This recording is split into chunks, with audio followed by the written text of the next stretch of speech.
Welcome to Deep Learning Interview Questions. My name is Richard Kirshner with the Simplilearn team. That's www.simplilearn.com. Get certified, get ahead. Today we're going to help you prepare for interview questions dealing with deep learning. And we're going to go from the very basics of neural networks and deep learning into some of the more commonly used models so that you can have an understanding of what kind of questions are going to come up and what you need to know in interview questions. We'll start with a very general concept of what is deep learning. This is where we take large volumes of data, in this case on cats and dogs or whatever. A lot of times you use a training setup to train your model. Remember, it's kind of like a magic black box going on there. Then we use that to extract features or extract information, and in this case classify the image of a cat and a dog. So the primary takeaway when we're talking about deep learning is it learns from large volumes of structured and even unstructured data and uses complex algorithms to train neural network. It also performs complex operations to extract hidden patterns and features. And if we're going to discuss deep learning in this very simplified overview, then we also have to go over what is a neural network. This is a common image you'll see of a drawing of a forward propagation neural network. And it's a human brain inspired system which replicate the way humans learn. So this is inspired how our own neurons in our brain fire, but at a much simplified level. Obviously it's not ready to take over the human population and be our leader yet, not for many years. It's very much in its infant stage. But it's inspired by how our brains work. And they use a lot of other inspirations. You can study brains of moths and other animals that they've used to figure out how to improve these neural networks. The most common one consists of 3 layers of network, and this is generally how you view these networks, is you have an input, you have a hidden layer, and an output. And the neural network is broken up into many pieces, but when we focus just on the neural network, it's always on the hidden layers that we're making all the adjustments and figuring out how to best set up those hidden layers for their functions to both train faster and to function better. When we look at this, of course, we have our input, hidden, and output. Each layer contains neurons called as nodes that perform various operations. And you can see here we have the list of the nodes. We have both our input nodes and our output nodes, and then our hidden layer nodes. And it's used in deep learning algorithms like CNN, RNN, GAN, etc. We'll address some of these models a little closer, at least the most common models, as we go down the list and we study the deep learning and the neural network framework. Let's start with what is a multilayer perceptron, or MLP, a lot of time is referred to. And you'll see these abbreviations. I'll be honest, I have to write them down on a piece of paper and go through them because I never remember what they all mean, even though I play with them all the time. What is a multilayer perceptron? Well, if you look at the image on the right, it's very similar to what we just looked at. You have your input layer, your hidden layer, and your output layer. And that's exactly what this is. It has the same structure of a single layer perceptron with one or more hidden layers, except the input layer. Each node in the other layers uses a nonlinear activation function. What that means is your input layer is your data coming in, and then your activation function is based upon all those nodes and weights being added together, and then it has the output. MLP uses supervised learning method called backpropagation for training the model. Very key word there is backpropagation. Single layer perceptron can classify only linear separable classes with binary output, 0, 1, but the MLP can classify nonlinear classes. So let's break this down just a little bit. The multi-layer perceptron with an input layer and a hidden layer and an output layer. As you see that it comes in there, it adds up all the numbers and weights depending on how your setup is, that then goes to the next layer, that then goes to the next hidden layer if you have multiple hidden layers, and finally to the output layer. The backpropagation takes the error that it sees. So whatever the output is, it says, hey, this has an error to it, it's wrong. And then sends that error backwards from where it came from. And there's a lot of different functions used to train this based on that error and how that error goes backwards in the nodes. So forward is you get your answers, backward is for training. You see this every day. Even my Google Pixel phone has this. They train the neural network, which takes a lot more data to train than it does to use. And then they load up that neural network into, in this case I have a Pixel 2, which actually has a built-in neural network for processing pictures. And so it's just the forward propagation I use when it processes my photos. But when they were training it, you used the back propagation to train it with the errors they had. We'll be coming back to different models that are used. For right now, though, multi-layer perceptron, MLP. Put that down as your vocabulary word. And, of course, backpropagation. What is data normalization and why do we need it? This is so important. We spend so much time in normalizing our data and getting our data clean and setting it up.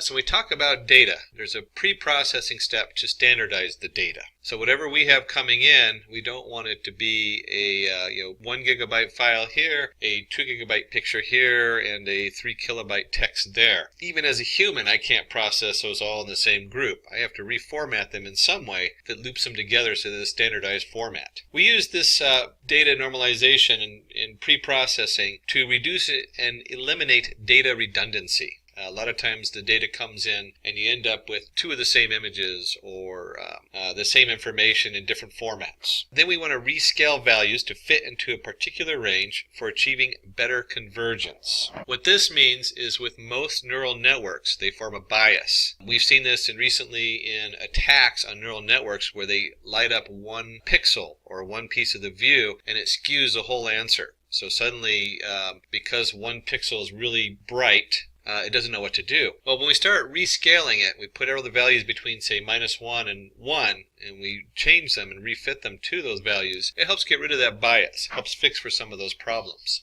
And then finally, we restructure the data and improve the integrity. We want to make sure that we're not missing values or we don't have partial data coming in. One way to look at this is bad data in, bad data out. So you want clean data in and you want good answers coming out. One of the most basic models used is a Boltzmann machine. So let's address what is a Boltzmann machine. And if you know, we just did the MLP, Multilayer Perceptron. So now we're going to come into almost a simplified version of that. And in this we have our visible input layer and we have our hidden layer. The Boltzmann machines are almost always shallow. They're usually just two-layer neural nets that make stochastic decisions whether a neuron should be on or off. True, false, yes, no. First layer is the visible layer, and second layer is the hidden layer. Nodes are connected to each other across layers, but no two nodes of the same layer are connected. Hence it is also known as restricted Boltzmann machine. Now that we've covered a basic MLP or multi-layer perceptron, and we've gone over the Boltzmann machine, also known as the restricted Boltzmann machine, let's talk a little bit about activation formulas. And this is a huge topic that can get really complicated, but it also is automated, so it's very simple. So you have both a complicated and a simple at the same time. So what is the role of activation functions in a neural network? Activation function decides whether a neuron should be fired or not. That's the most basic one. And that actually changes a little bit because it's either whether it's fired or not, in this case activation function, or what value should come out when it's fired. But in these models we're looking at just the Boltzmann restricted layers. So this is what causes them to fire. Either they don't or they do. It's a yes or no, true, false, all or nothing. It accepts a weighted sum of the inputs, the bias, as input to any activation function. So whatever our activation function is, it needs to have the sum of the weights times the input. So each input, if you remember on that model, and let's just go back to that model real quick. And then you always have to add a bias. And you can look at the bias if you remember from your Euclidean geometry. You draw a straight line. Formula for that line has a y coordinate at the end. It's always cx plus m or something like that, where m is where it crosses the y coordinates if you're doing a straight line. With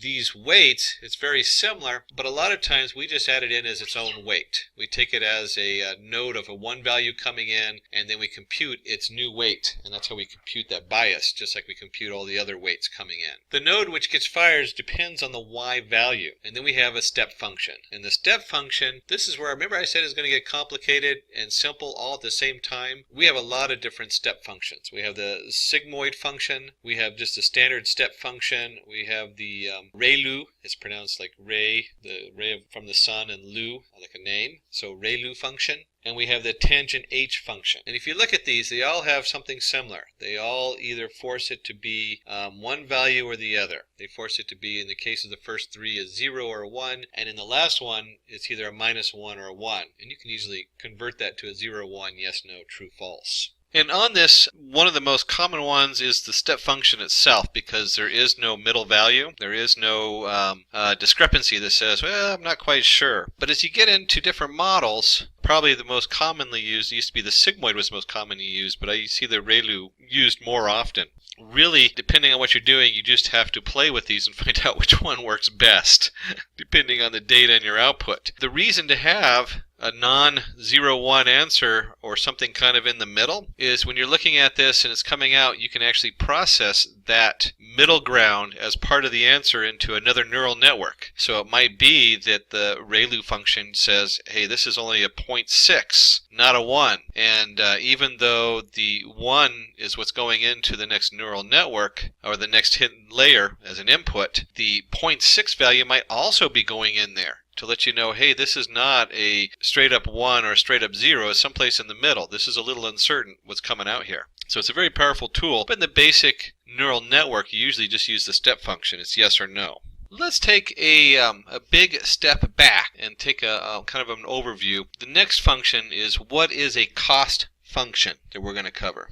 This is so important because this is your end result that you're going to do over and over again and use to decide whether the model is working or not, whether you need to try a different step function, whether you need to try a different activation, whether you need to try a fully different model used.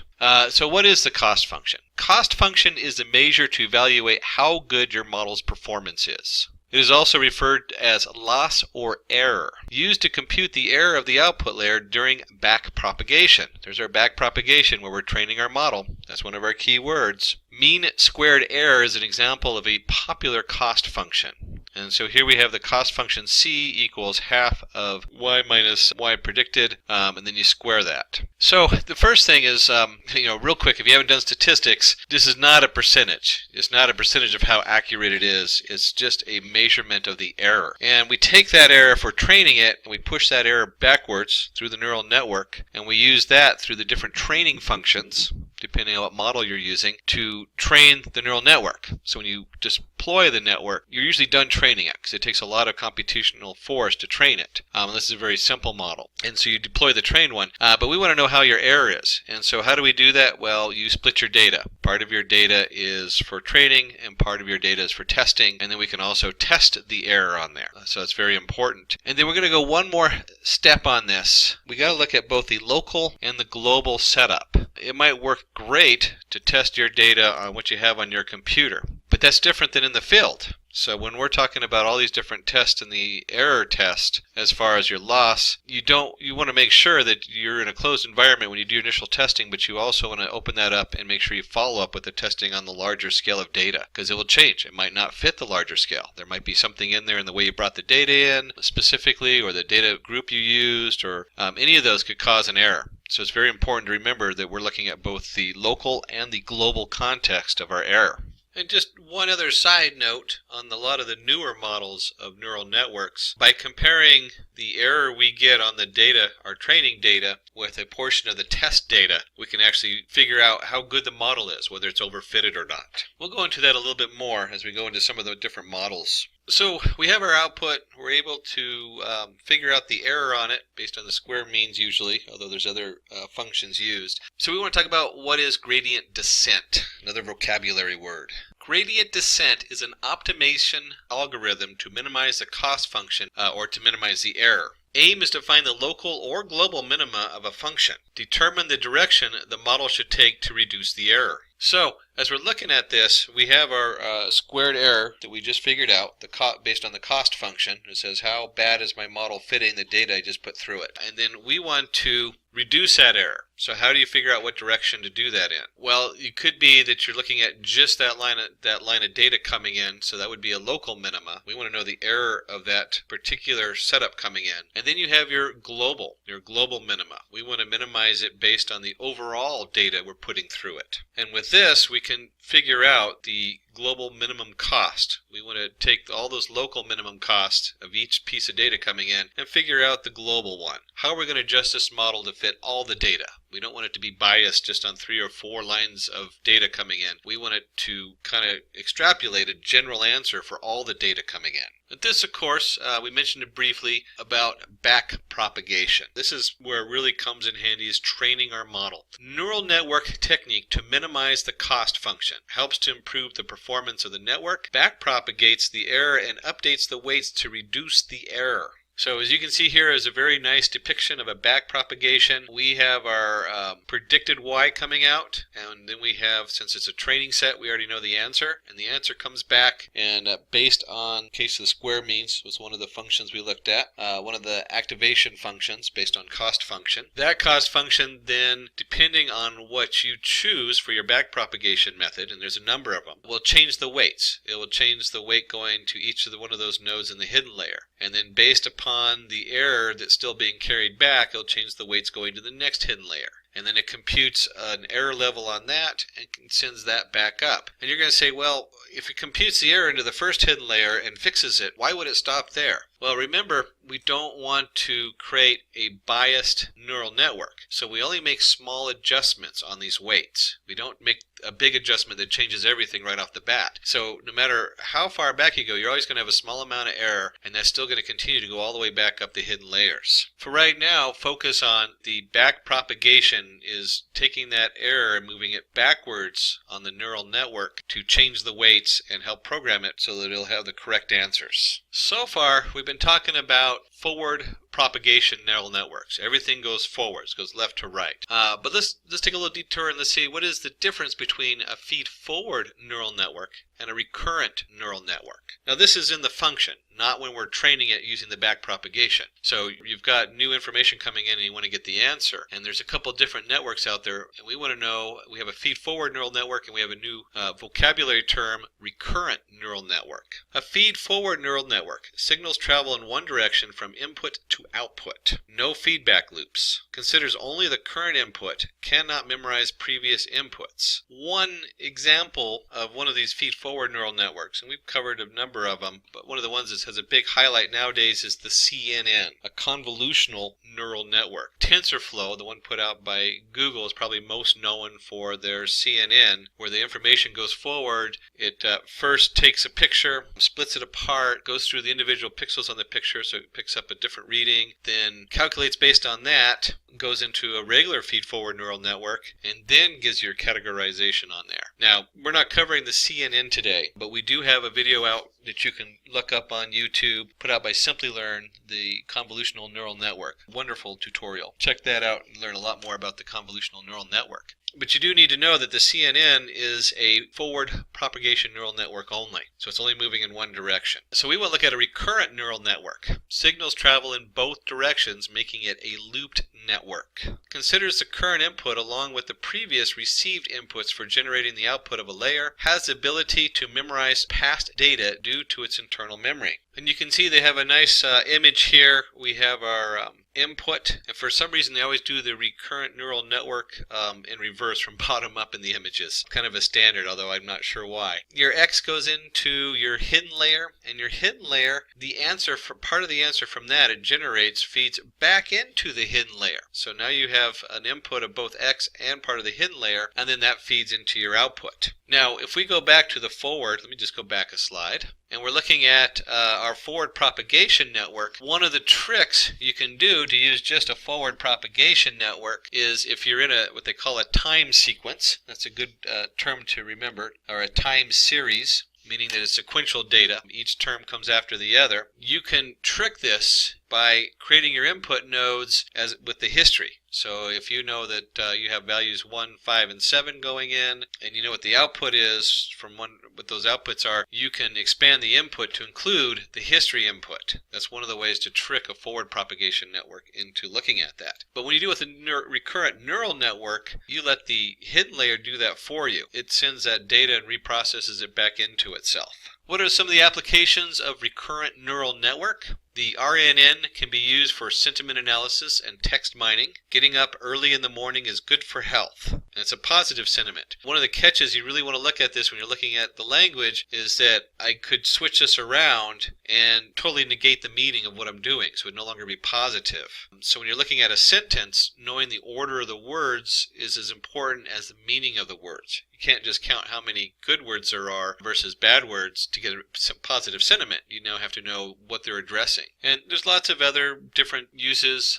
Kids are playing football, or soccer as we call it in the US. RN can help you caption an image. So based on previous information coming in, it refeeds that back in and you have a image setter. And then time series problems like predicting the prices of stocks in a month or quarter or sale of products can be solved using an RNN. And this is a really good example. You have whatever your stocks were doing earlier this month will have a huge effect on what they're doing today if you're investing. So having an RNN model, a recurrent neural network, feeding into itself what was happening previously allows it to take that model and program in that whole series without having to put in a month at a time of data. You can only put in one day at a time, but if you keep them in order, it will look back and say, oh, this is because of what happened yesterday. I need some information from that, and I'm going to use that to help predict today's, and so on and so on. We're going to go back to our activation functions. Remember I told you ReLU is one of the most common functions used? So let's talk a little bit more about ReLU and also softmax. Softmax is an activation function that generates the output between 0 and 1.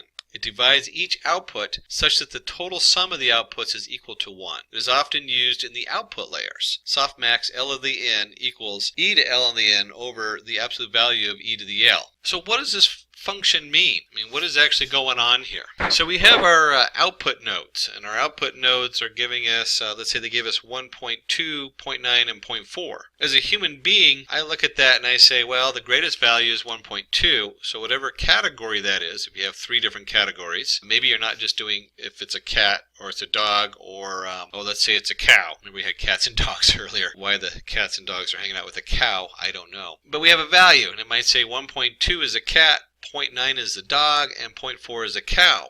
For some reason it thinks that there's a chance of it being any one of these 3 items, and that's how it comes out of the output layer. Well, as a human, I can look at 1.2 and say this is definitely what it is. It's definitely a cat or whatever it is. Maybe it's looking at different kinds of cars might be a better, whether it's a car, truck, or a motorcycle. Maybe that'd be a better example. Well, from a computer standpoint, that might be a little confusing because they're just numbers waving at us. And so with the softmax, we want all those numbers to always add up to 1. So when I add 3 numbers together, I want the final output to be 1 on there. And so it goes through this formula, changes each of these numbers. In this case, it changes them to 0.46, 0.34, and 0.20. They all add up to 1. And that's a lot easier to register because it's very set. It's a set output. It's never going to be more than 1. It's never going to be less than 0. And so you can see here that there's probably a pretty high chance that it's the first one. So as a human being, we have no problem knowing that. But this output can then also go into, say, another input. So it might be an automated car that's picking up images, and it says that image in front of us is probably a big truck. We should deal with it like it's a big truck. It's probably not a motorcycle, or whatever those categories are. That's the softmax part of it. But now we have the ReLU. Well, where's the ReLU coming from? Well, the ReLU is what's generating the 1.2 and the 0.9 and the 0.4. And so if you remember, our ReLU stands for Rectified Linear Unit and is the most widely used activation function. We looked at a number of different activation functions, including tangent H, the step function. I remember I said the step function is really used if that's what your actual output is, because then you know it's a 0 or 1. But the ReLU, if you have that as your output, you now have a discrepancy in there, and if that's going into another neural network or another process, having that discrepancy is really important. And it gives an output of x if x is positive and 0 otherwise. So it says my x value is going to be somewhere between 0 or 1. And then usually, unless it's really uncertain, the output's usually a 1 or 0. And then you have that little piece of uncertainty there that you can send forward to another network, or you can look at to know that there's uncertainty involved. And is often used in the hidden layers. This is what's coming out of the hidden layers into the output layer usually. Or as we referenced the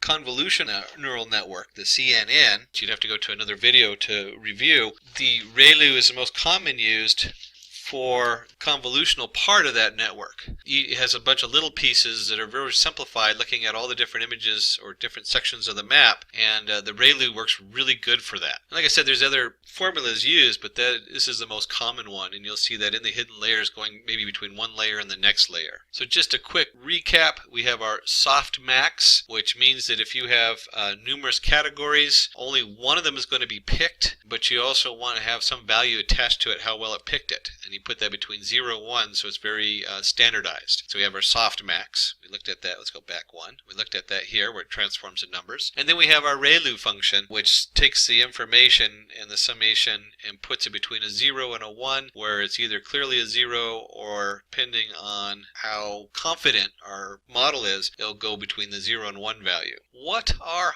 hyperparameters? Oh, this is a great interview question. Hyperparameters. When you are doing neural networks, this is what you're playing with most of the time once you've gotten the data formatted correctly. A hyperparameter is a parameter whose value is set before the learning process begins, determines how a network is trained and the structure of the network. This includes things like the number of hidden units. How many hidden layers are you going to have, and how many nodes in each layer? Learning rate. Learning rate is usually multiplied once you figured out the error and how much you want to change the weights. We talked about, or I mentioned it early just briefly, you don't want to just make a huge change, otherwise you're going to have a biased model. So you only take some little incremental changes, and that's what the learning rate is those small incremental changes. Epochs. How many times are you going to go through all the data in your training set? So one epoch is one trip through all the data. And there's a lot of other things depending on which model you're working with and which programming script you're working with. Like the Python sklearn package will have it slightly different than, say, Google's TensorFlow package, which will be a little bit different than the Spark machine learning package. So these are just some examples of the hyperparameters. And so you see in here we have a nice image of our data coming in, and we train our model, then we do a comparison to see how good our model is, and then we go back and we say, hey, this model's pretty good, but it's biased. So then we send it back and we change our hyperparameters to see if we can get an unbiased model, or we can have a better prediction on it that matches our data closer. What will happen if learning rate is set too low or too high?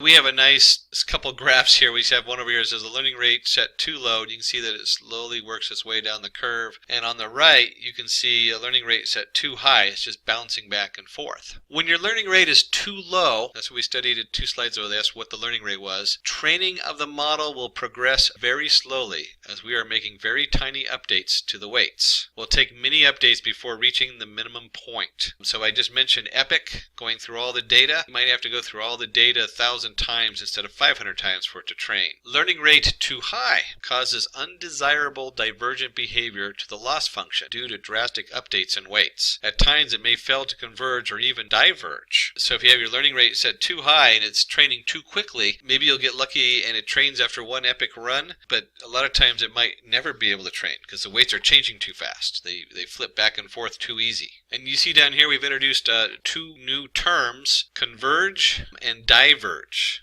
Converge means that our model has reached a point where it's able to give a fairly good answer for all the data we put in. All those weights have adjusted and it's minimized the error. Diverge means that the data is so chaotic that it can never manage to train to that data. The data is just too chaotic for it to train. So we have two new words there, converge and diverge are important to know also. What is dropout and batch normalization? Dropout is a technique of dropping out hidden and visible units of a network randomly to prevent overfitting of data. It doubles the number of iterations needed to converge the network. So here we have our standard neural network, and then after applying dropout. Now it doesn't mean we actually delete the node. The node is still there, and we're still going to use that node. What it means is that we're only going to work with a few of the nodes. A lot of times, I think the most common one right now used is 20%.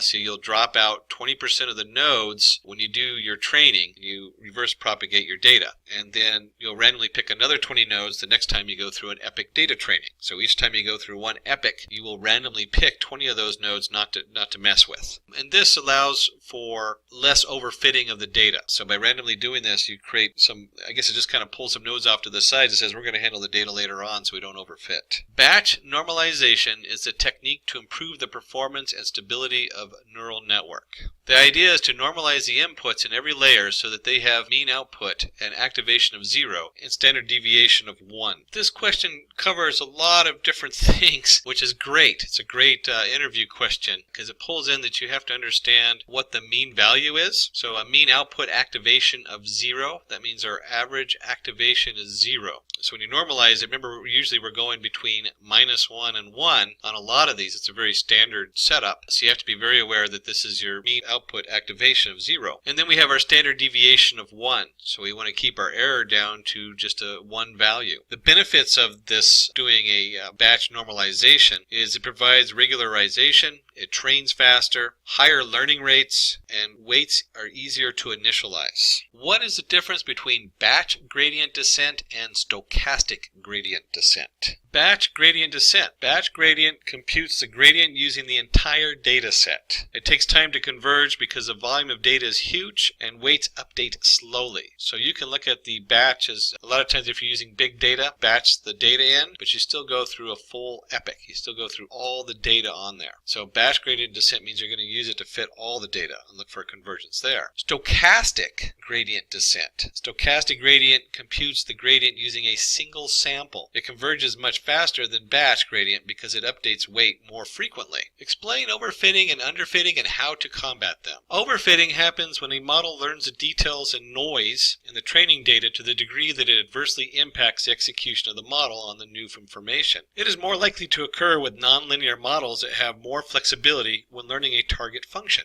An example of this would be if you're looking at, say, cars and trucks and motorcycles, it might only recognize trucks that have a certain box-like shape. It might not be able to notice a flatbed truck unless it's only a specific kind of flatbed truck or only Ford trucks because that's what it saw on the training set. This means that your model performs great on your trained data and great on maybe a small test amount of data, but when you go to use it in the real world, it leaves out a lot and is not very functional outside of your small area, your small laboratory data coming in. Underfitting, doing the opposite when you underfit your data. Underfitting alludes to a model that is neither well trained on training data nor can generalize to new information.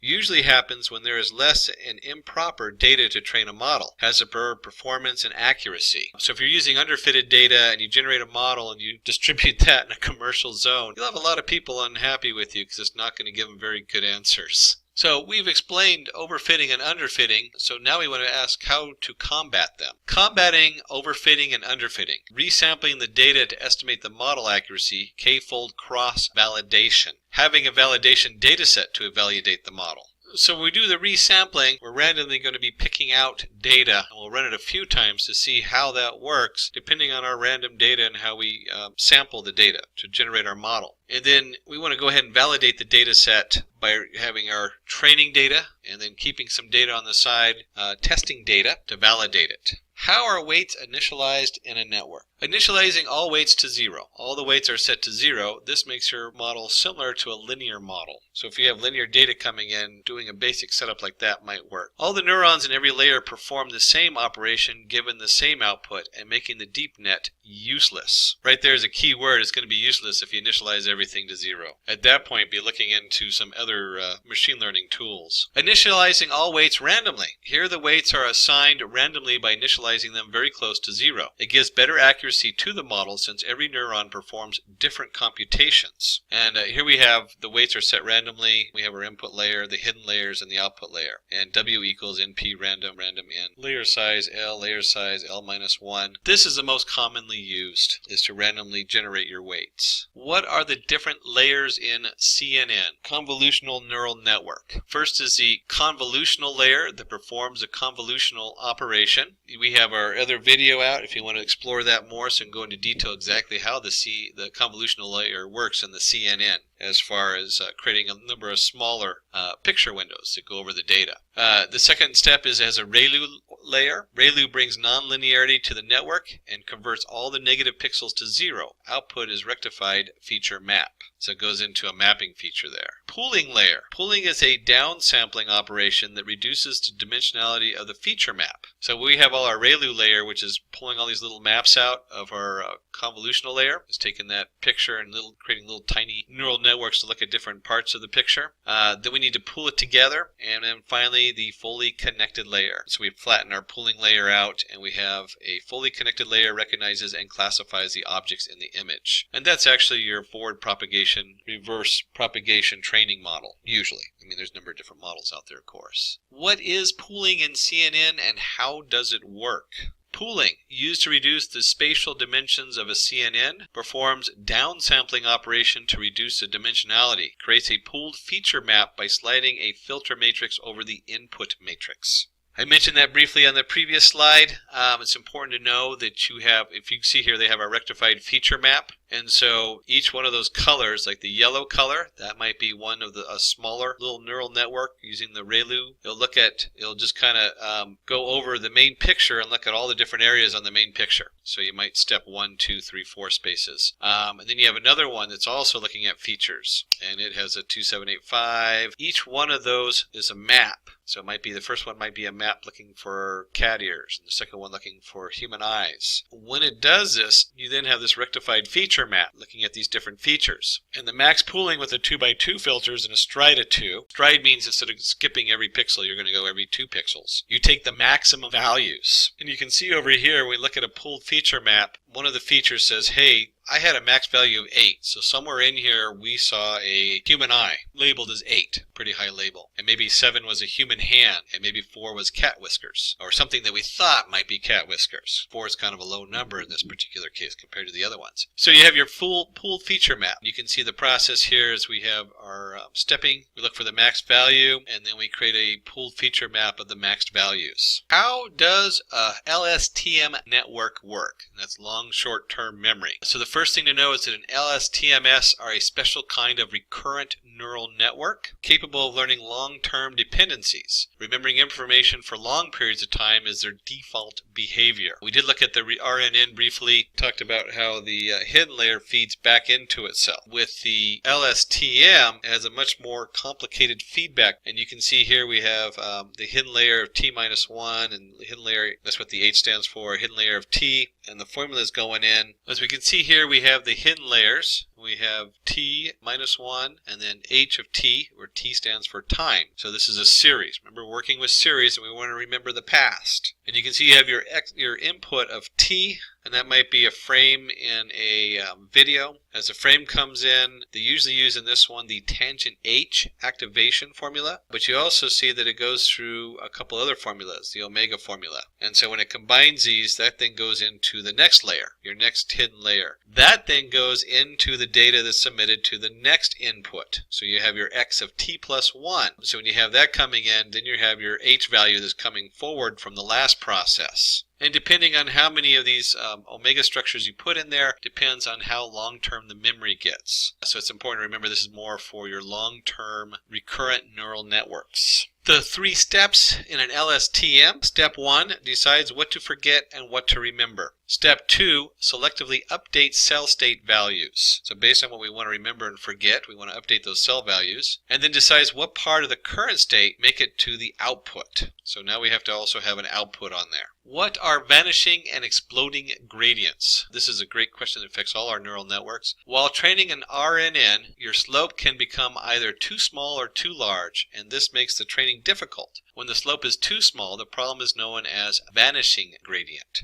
So our slope, we have our change in x and our change in y. When the slope decreases gradually to a very small value, sometimes negative, it makes training difficult. When the slope tends to grow exponentially instead of decaying, this problem is called exploding gradient. The slope grows exponentially. You can see a nice graph of that here. Issues in gradient problem: long training time, poor performance, and low accuracy. What is the difference between epoch, batch, and iteration in deep learning? Epoch. An epoch represents one iteration over the entire data set. So that's everything you're going to go ahead and put into that training model. Batch. We cannot pass the entire data set into the neural network at once, so we divide the data set into a number of batches. And then iteration. If we have 10,000 images as data and a batch size of 200, then the epoch should run 10,000 times over 200. So that means we have our total number over the 200 equals 50 iterations. So in each epoch, we're running over all the data set, we're going to have 50 iterations. And each of those iterations includes a batch of 200 images in this case. Why TensorFlow is the most preferred library in deep learning? Well, first, TensorFlow provides both C++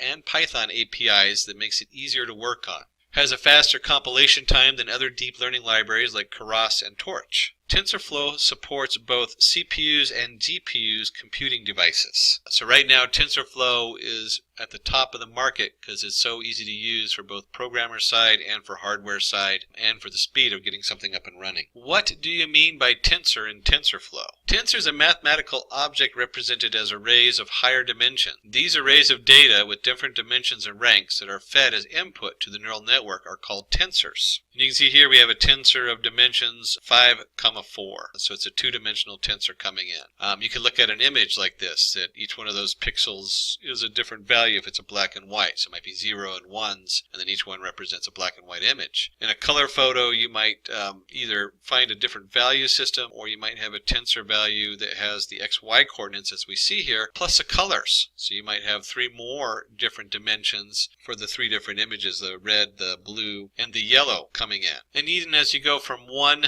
layer or one tensor to the next, these layers might change. We might flatten them. We might bring in numerous, in the case of the convergence neural network, we have all those smaller different mappings of features that come in. So each one of those layers coming through is a tensor if it has multiple dimensions coming in and weights attached to it. What are the programming elements in TensorFlow? Well, we have our constants. Constants are parameters whose value does not change. To define a constant, we use tf.constant command. Example, a equals tf.constant 2.0 tf_float32. So it's a tensor float value of 32. B equals tf_constant 3.0. Print AB. If we did a print of AB, we'd have tf.constant, and then of course B is that instance of it. Variables. Variables allow us to add new trainable parameters to graph. To define a variable, we use tf.variable command and initialize them before running the graph in session. Example, w equals tf variable 0.3 dtype tf_float32, or b equals the tf variable -3, dtype float32. Placeholders. Placeholders allow us to feed data to a TensorFlow model from outside a model. It permits a value to be assigned later. To define a placeholder, we use tf_placeholder command. Example, a equals tf_placeholder, b equals a times 2. With the tf session as SESS, result equals session run, b, feed dictionary equals a 3.0, print result. So we have a nice example there of a placeholder. Session. A session is run to evaluate the nodes. This is called as the TensorFlow runtime. So for example, you have a equals tf constant 2.0, b equals tf constant 4.0, c equals a plus b. And at this point, you'd go ahead and create a session equals tf session, and then you could evaluate the tensor c, print session run c. That would input C as an input into your session. What do you understand by a computational graph? Everything in TensorFlow is based on creating a computational graph. It has a network of nodes where each node performs an operation. Nodes represent mathematical operation and edges represent tensors. Since data flows in a form of a graph, it is also called a data flow graph. And we have a nice visual of this graph, or graphic image of a computational graph. And you can see here we have our input nodes, our add, multiply nodes, and our multiply node at the end. And then we have the edges where the data flows. So we have from A going to C, A going to D. You can see we have a 2 flowing, 4 flowing. Explain generative adversarial network along with an example. Suppose there is a wine shop that purchases wine from dealers, which they will resell later. So we have our dealer going to the wine, our shop owner that then sells it for a profit. But there are some malefactor dealers who sell fake wine. In this case, the shop owner should be able to distinguish between fake and authentic wine. The forger will try different techniques to sell fake wine and make sure certain techniques go past the shop owner's check. So here's our forger fake wine shop owner. The shop owner would probably get some feedback from the wine experts that some of the wine is not original. The owner would have to improve how he determines whether a wine is fake or authentic. Goal of forger, to create wines that are indistinguishable from the authentic ones. Goal of shop owner, to accurately tell if the wine is real or not. There are 2 main components of generative adversarial network. And we'll refer to it as a noise vector coming in, where we have our forger who's going to generate fake wine, and then we have our real authentic wine, and of course our shop owner who has to figure out whether it's real or fake. The generator is a CNN that keeps producing images that are closer in appearance to the real images, while the discriminator tries to determine the difference between real and fake images. The ultimate aim is to make the discriminator learn to identify real and fake images. What is an autoencoder? The network is trained to reconstruct its inputs. It is a neural network that has 3 layers. Here the input neurons are equal to the output neuron. The network's target outside is same as the input. It uses dimensionality reduction to restructure the input. Input image comes in, we have our Latin space representation,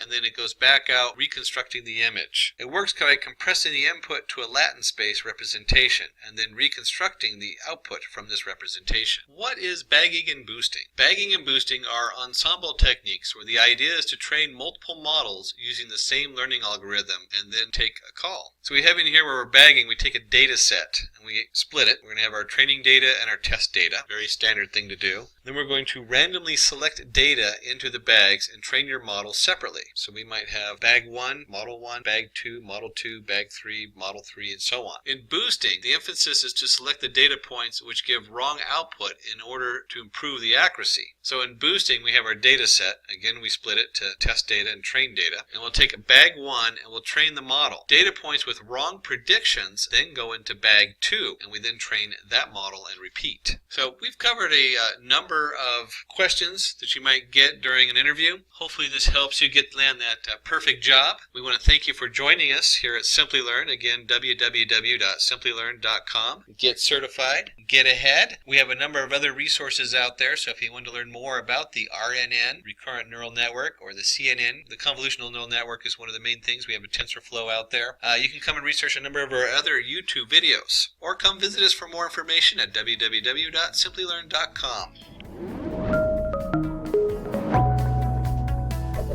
Hi there, if you like this video, subscribe to the Simplilearn YouTube channel and click here to watch similar videos. To nerd up and get certified, click here.